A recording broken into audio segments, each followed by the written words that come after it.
So we're on formative 1.11 to 1.12. I wasn't originally going to make a video because you guys have been doing really well in the formatives. Most everyone's getting everything correct. I was noticing a couple of mistakes on a few problems here from numerous students who've turned it in so far. So I'm just going to make a video so everybody has access to it.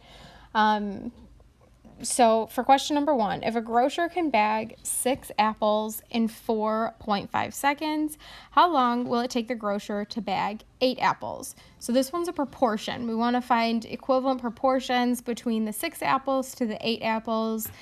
4.5 seconds equates to how many seconds? So I'll set up my first fraction, 6 apples per 4.5 seconds. And I'm going to set that equivalent to the 8 apples, and I want to know how long it's going to take the grocer to bag those apples. So I can cross multiply here, so 6 times x and then 8 times 4.5, and I get 6x equals 36. Divide both sides by 6, and it'll take the grocer 6 seconds to bag those 8 apples. This one wasn't too bad. Most of you, I didn't see too many mistakes on this one. The next one, a car is traveling 85 kilometers per hour.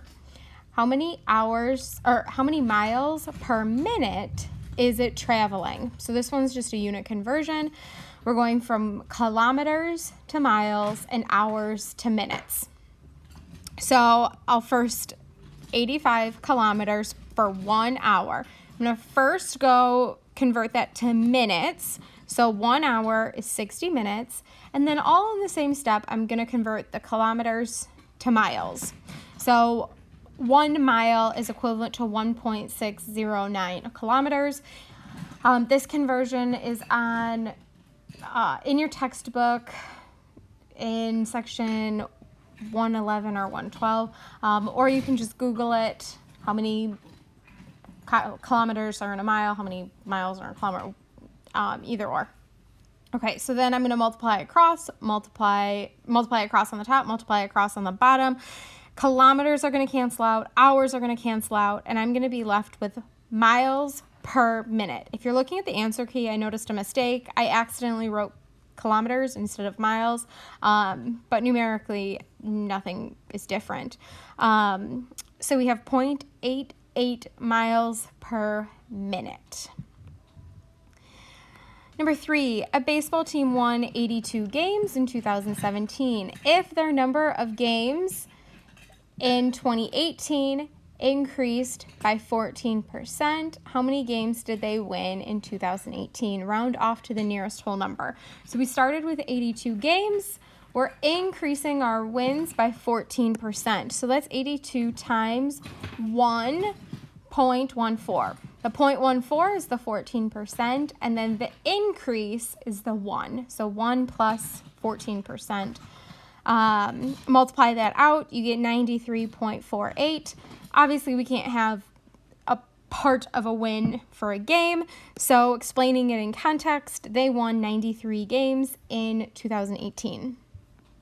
Next one. A sofa was sold for $450 in 2003 and was then sold again for $370 in 2014. What was the percent decrease or depreciation from 2003 to 2004? So this one's percent change. Formula for that is final minus initial over initial. So final price was $370, initial price was $450. Type that into your calculator. You get negative 0.178. If we explain that in the context of the problem, the price decreased by 17.8% from 2003 to 2004. And then the last one, at dinner, the meal's total is $42. Find the amount of the total dinner bill with a 7% sales tax and a 20% tip. So when you get your bill, you see how much just the straight up food, drinks, appetizers, all that is. And then from there, they add on your sales tax. So the $42, we're going to add on sales tax. So 1.07 will give us $44.94 is our total bill. And then from there, we're gonna add on our 20% tip. So we'll go 44.94 times 1.2, and our total dinner bill was $53.93, including the sales tax and the tip.